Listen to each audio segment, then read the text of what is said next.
আসসালামু আলাইকুম শিক্ষার্থীবৃন্দ, আশা করি তোমরা সবাই ভালো আছো।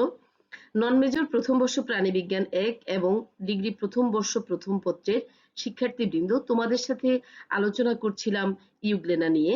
আমাদের ইতোমধ্যে ইউগ্লেনা নিয়ে অনেকগুলো পাঠ শেষ হলো। আজকে আমরা এখন আলোচনা করব ইউগ্লেনার শ্বসন, আচরণ এবং অর্থনৈতিক গুরুত্ব বিষয়ে। শিক্ষার্থীবৃন্দ, আমরা সাধারণত জানি যে শ্বসন হলো স্বাভাবিকভাবে অক্সিজেন গ্রহণ এবং কার্বন ডাই অক্সাইড ত্যাগ। আমরা স্বাভাবিকভাবে এই কথাটি বললেও মূলত আমাদের উন্নত প্রাণীদের দেহে শ্বসন প্রক্রিয়াকে আমরা দুই ভাগে বিভক্ত করে আলোচনা করি। যেমন আমরা বলি যে বহিঃশ্বসন এবং অন্তঃশ্বসন। অর্থাৎ আমরা বহিঃশ্বসন বলতে বুঝি সাধারণত অক্সিজেন গ্রহণ এবং কার্বন ডাই অক্সাইড ত্যাগকে।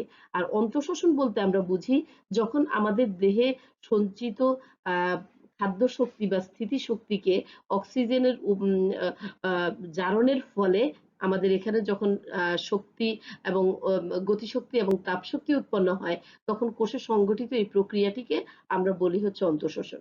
আর আমাদের এই যে ইউগ্লেনা নামক প্রাণীটি, এটি মূলত একটি মাত্র কোষ দিয়েই গঠিত। অর্থাৎ একটি মাত্র কোষই হচ্ছে তার সমগ্র জীবদেহ, এবং কোষের সাইটোপ্লাজমই তার যাবতীয় ক্রিয়াগুলো সম্পন্ন হয়, জীবজ ক্রিয়াগুলি সম্পন্ন হয়। আর সেরকমই উল্লেখযোগ্য জীবজ প্রক্রিয়া শ্বসনও তার এই কোষদেহেই ঘটে থাকে। আর এই ক্ষেত্রে ইউগ্লেনা নামক প্রাণীটি সে ব্যাপন প্রক্রিয়ায় তার দেহতলের মাধ্যমে পানিতে দ্রবীভূত অক্সিজেন গ্রহণ করে থাকে, আর অন্যদিকে শ্বসন প্রক্রিয়ার ফলে সৃষ্ট কার্বন ডাই অক্সাইড ঠিক একইভাবে ব্যাপন প্রক্রিয়ার মাধ্যমে দেহের বাইরে সে নিষ্কাশিত করে। আর আমরা ইউগ্লেনাস সাইটোপ্লাজমে শোষিত খাদ্যের জারণের ফলে প্রয়োজনীয় শক্তি এবং কার্বন ডাই অক্সাইড উৎপন্ন হয়। আর এই বিপাকীয় ক্রিয়ার ফলে প্রয়োজনীয় শক্তি উৎপাদনের এই প্রক্রিয়াটিকে আমরা এখানে বলবো শ্বসন প্রক্রিয়া।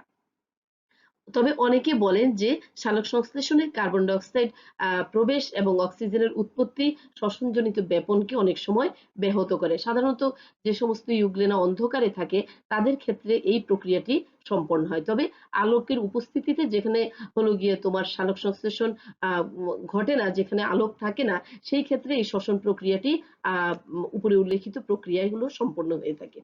আর এবার যদি আসো যে এই প্রাণীটি অন্যান্য প্রাণীর ন্যায় কি ধরনের আচরণ প্রদর্শন করে, তাহলে আমরা দেখতে পাই যে এটি সাধারণত মৃদু এবং স্বাভাবিক আলোর দিকে বেশি আকর্ষিত হয়, এবং তীব্র আলোকে এরা সাধারণত এদের চলনের দিক পরিবর্তন করে নেয় এবং খাদ্য গ্রহণও বন্ধ করে দেয়।